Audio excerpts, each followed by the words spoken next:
네, 아직은 추운 겨울이지만 이 식물들 한번 보십시오.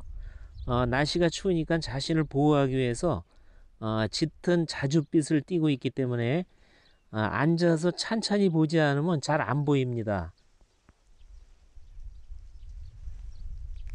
냉이도 지금 그런데요. 이 식물이나 냉이나 봄이 되면은 녹색으로 변합니다. 지금 여기가 콩밭인데요. 지금 이런 그 콩잎 밑에는 좀 덜 추니까 이렇게 녹색입니다.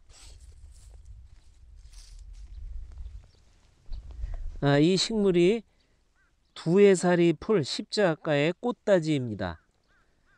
생명력이 강하기 때문에 한겨울에도 계속 성장합니다. 그래서 겨울에도 밭이나 들판 양지 바른 곳에 가면은 냉이와 함께 흔하게 볼 수 있는 풀입니다. 냉이와 함께 십자가 식물이고요. 꽃 색깔은 다르지만 꽃 모양이나 열매가 냉이와 아주 유사합니다.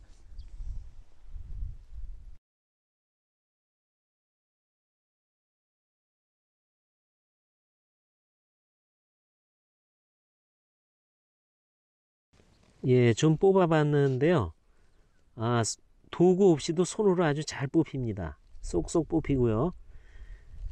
이 식물 보니까 정말 대단합니다. 어제까지도 영하 10여 도까지 이렇게 내려갔는데 그 추위에도 벌써 꽃을 피우려고 꽃봉오리를 달고 있습니다.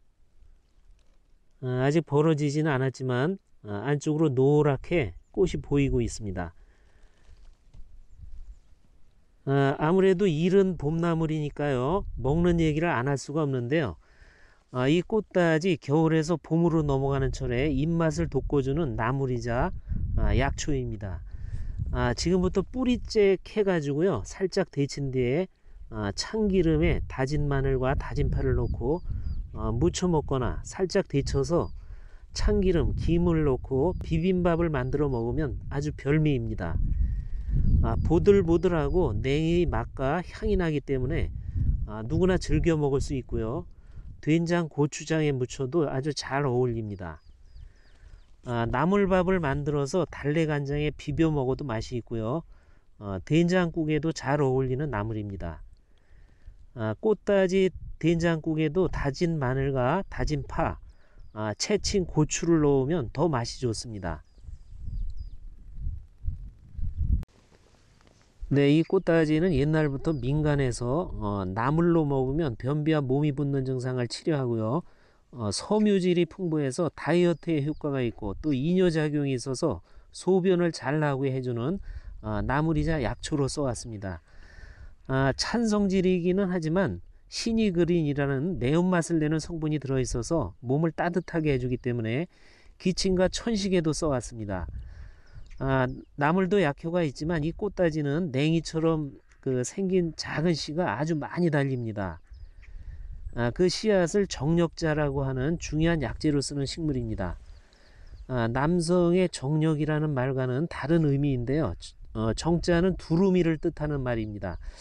이 한방에서 이 꽃다지 잎이 두루미처럼 생긴 냉이라고 해서 정력이라고 합니다. 맛은 쓰고 맵고 찬성질입니다.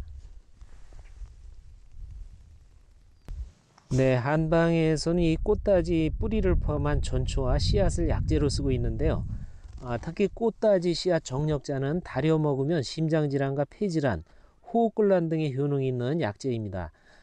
이 나물도 기침, 천식 등 호흡기 질환에 효과가 있습니다. 폐실증으로 인한 해소와 천식, 가래가 많고 폐 이상으로 가슴이 답답하고요. 자리에 눕지 못하는 증상, 폐결핵, 폐농양으로 해수가 심할 때 효과가 있고요. 삼출성 흉막염에도 유효합니다. 폐의 기운을 내리면서 이뇨작용을 현저히 보이므로 몸이 붓고 특히 얼굴과 눈이 붓는 증상, 소변을 잘 못 보는 그런 증상에 효과가 있습니다. 또한 이 약재는 심장의 수축력을 증가시키기 때문에 심장쇠약증에 효과가 있습니다. 네, 환자를 치료한 임상보고를 보면은 만성 심폐질환과 심장쇠약에 이 정력자 가루 3 내지 6g을 식후 3회 복용하니까 좋은 효과가 있었고요. 소화 기관지염이나 기관지 폐렴으로 인한 해수 천식에도 정력자 가루낸 것 6 내지 15g을 복용하니까 효과가 있었습니다. 이 꽃다지는 기를 아래로 내리게 하는 하기의 효능이 있기 때문에 부종과 변비, 해수 천식, 심장성 호흡곤란 증세를 다스리는 효능이 있습니다. 이용 방법은 이 꽃다지를 뿌리째 캐서 각종 나물로 조리를 해서 먹고요. 또 뿌리째 씻어서 말렸다가 차로 끓여 마십니다. 정력자는 하루 기준 6 내지 12g을 달여서 복용합니다. 여러분, 오늘 입맛을 돋우는 봄철 나물과 약재로 중요한 꽃다지 알아봤습니다. 감사합니다.